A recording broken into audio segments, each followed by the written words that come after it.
Welcome to the Real News Network. I'm Paul Jay in Baltimore. On Tuesday, Wisconsin votes in the recall election that will see whether Governor Walker is shown the door or not. Now joining us from Madison to talk about the vote is Mary Bottari.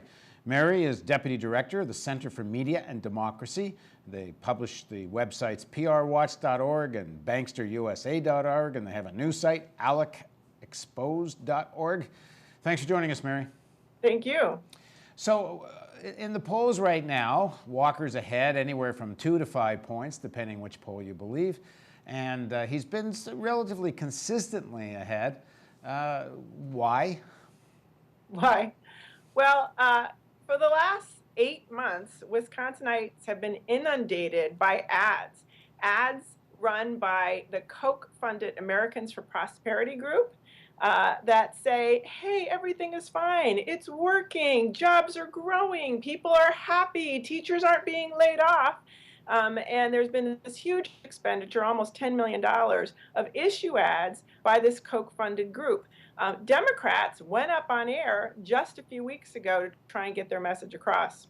Now, I've seen some of the numbers. The vast majority of Walker's money has come from outside the state, and the majority of the Democrat Barrett's money has come from inside the state. But the thing is, there's lots of Democratic money outside the state, and this, you would have thought, given all the enthusiasm for the protest movement from a few months ago, this would have been kind of a cause célèbre. Why didn't more outside the state liberal Democratic money come to support the recall? Well, there's a couple issues here. One was that the Democrats first had to go through a primary. And a primary in a very short recall election, it can really delay things. Folks spent $5 million trying to beef up the name recognition of Kathleen Falk, who lost the primary. And then Tom Barrett won the primary, and we had to cut new ads, cut new messages, and get it out there, lickety split. So, but in terms of just the actual amounts of money, this kind of inflow of money didn't happen on the Democratic side the way it did the Republican side. Why wasn't this more a national galvanizing moment? Or is there some fear that he might lose and Obama and all these people didn't want to be associated with that? I think there's a lot of that. I mean, first of all, I should take a step back and say that Governor Walker has spent 6 months traveling around the United States raising money. He'd give a talk to some right-wing think tank funded by the Koch brothers or some other group, and then he'd have a huge fundraiser at night. For a short period of time, when the election had been triggered by the petition gatherers but had not been scheduled, he could raise unlimited amounts of money because of a flaw in the Wisconsin elections law. And he did. He got $500,000 checks.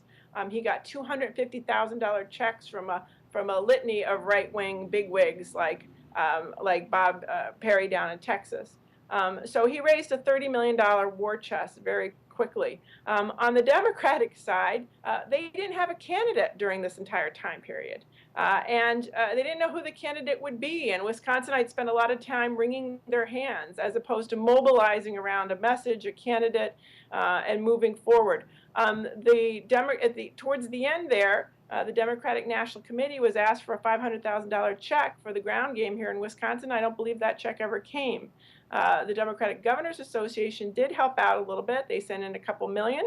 But when Scott Walker has every Republican governor in the state campaigning for him, we've had Chris Christie, we've had Nikki Haley, we've had the guy down in Louisiana. Actually, a lot of Southern governors have come through here. They seem to have forgotten that we were on the wrong side of the war back then. Okay, so there's another issue which you've done some reporting on, but which is that there's a grand jury being held, I believe. There's been 6 people that have been connected with Scott Walker, directly connected in terms of his office, that have been charged with 15 felony counts. Why hasn't this made a bigger impact on at least the polling results? Why isn't this a massive Wisconsin-wide story? You're right. There is a secret John Doe investigation going on here in the state. It's a lot like a grand jury in other states or at the federal level.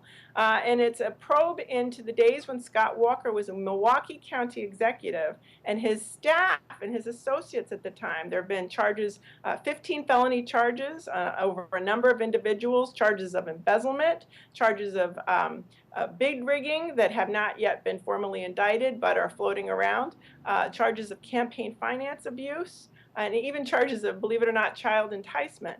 This is sort of a blockbuster story, but because of the secrecy of the investigation, nobody has really known who the primary target is. Everyone feels constrained for naming the primary target. It wasn't until this weekend that we got more news about that. Yeah, and what was that? I mean, who broke the story and what's happened with it? So current TV's David Shuster was talking to his contacts at the federal level and broke a story that not only is Scott Walker the target of the secret John Doe investigation here at the state level, but he's also being investigated at the federal level, and he cites sources in the U.S. Department of Justice at the federal level, unnamed sources. So that was a piece of good reporting at the national level coming in here to the state.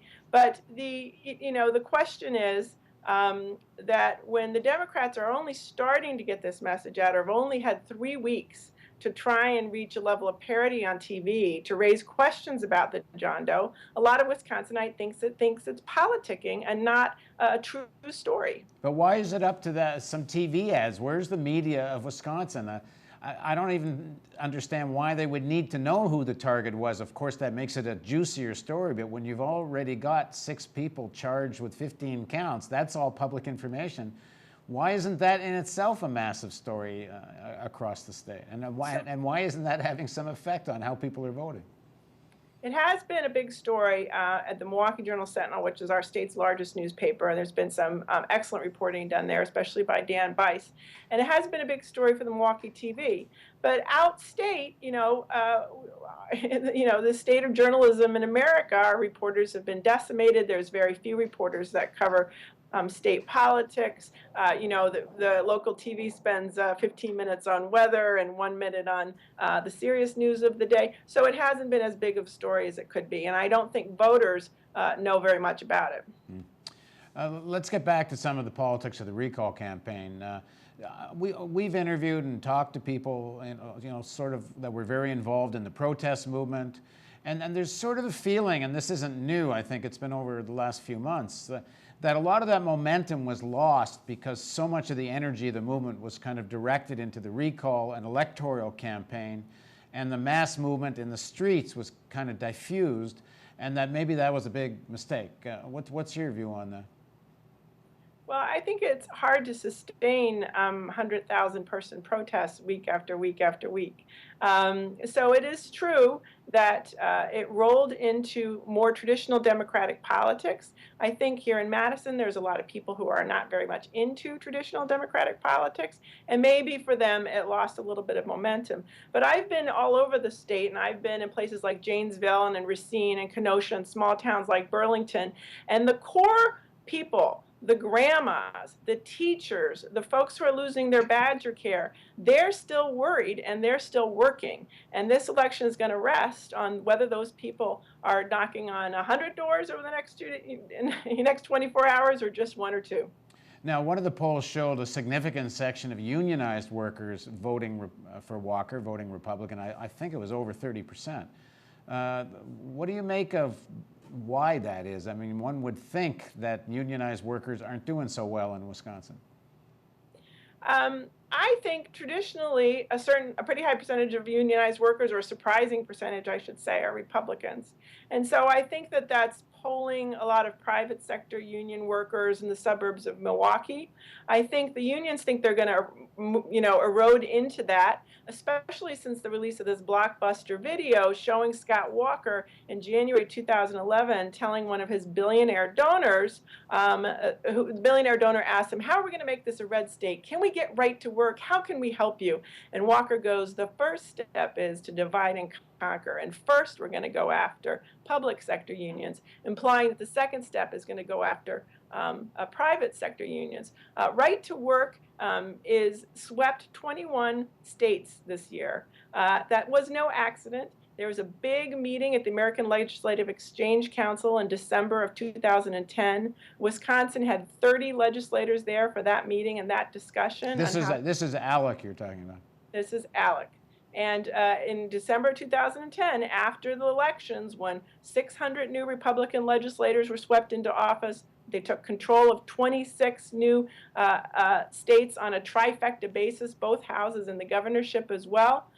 They introduced this radical agenda and started pushing for it, and Scott Walker was an important part of all that. And ALEC obviously has been pushing various legislative proposals that would weaken and break down unions, both public and private. ALEC's agenda in this area is astonishing. We published ALEC Exposed in July of 2011.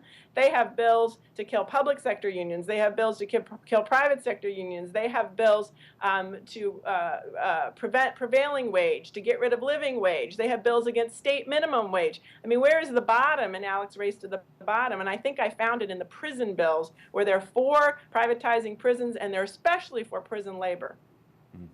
Okay, well, we'll come back to you after the vote on Tuesday and discuss the results and what's next for Wisconsin. Thanks very much for joining us, Mary.